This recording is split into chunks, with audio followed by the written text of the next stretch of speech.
Welcome back to the Creepy Files. Today we're not talking about a specific piece of media, but about a phobia, submechanophobia, the fear of fully or partially submerged man-made objects. But why does it scare us, and how has it been used in popular media to scare us? To start, let's look at what submechanophobia really is. The phobia is different from thalassophobia, the fear of the ocean, although I suppose people probably have them together as well. What separates thalassophobia, galeophobia, and aquaphobia from submechanophobia is the inclusion of man-made objects. Oil rigs, boats, animatronics, even things as simple as buoys. It's a fear of things submerged that are specifically human-made. People often fear the feeling of touching them, getting caught in them, or even just seeing them. But what causes submechanophobia? Being one of the more unknown phobias, a lot of research being done is from people on online forums. Some people believe it can be tied to a traumatic event. Maybe you were in a ship when it started to sink, or you were almost swept under a cruise ship. In a less life-threatening sense, these submechanophobia TikToks have been sharing some pretty terrifying water-based animatronics that are pretty easy to understand why they're scary. If you saw one of these as a kid, you could definitely grow up with submechanophobia. Another idea goes to a more primal fear, the fear of the unnatural.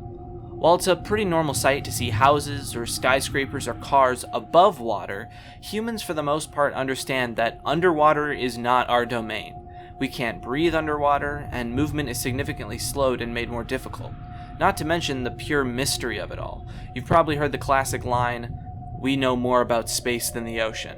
So when we hear that there's a fear of human-made objects being submerged in the water, it begins to make sense. It's about the fear of the unnatural, things being out of place, which ties in a lot of fears we humans have.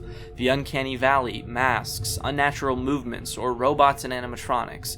And seeing images like this, it's easy to understand why some people have this phobia. So, how has this fear been used on us as audiences? You might be inclined to think of Jaws and Underwater. However, while I think the fear of something like the underwater station collapsing while you're inside is scary, both films are based on a fear specifically of a creature in the water. One big example I can think of using submechanophobia is the game Man of Medan, with quite a few unsettling sequences of diving through underwater ruins. The movie U-571 has a few scenes that can trigger your submechanophobia, but mostly the use of submechanophobia is in nonfiction, documentaries, and photography. They specifically play up the size and the unnatural appearance of human-made objects in the water to give it an extra impact. A little fear goes a long way, but more recently something new has come out that we might cover in the future.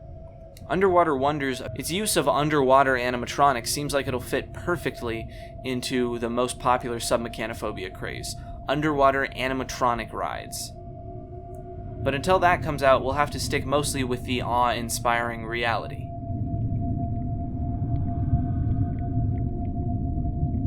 What did you think of this episode of the Creepy Files? Do you have submechanophobia, and do you have any idea why you have it? Let me know in the comments below, and suggest what I should cover next on my Twitter or Instagram.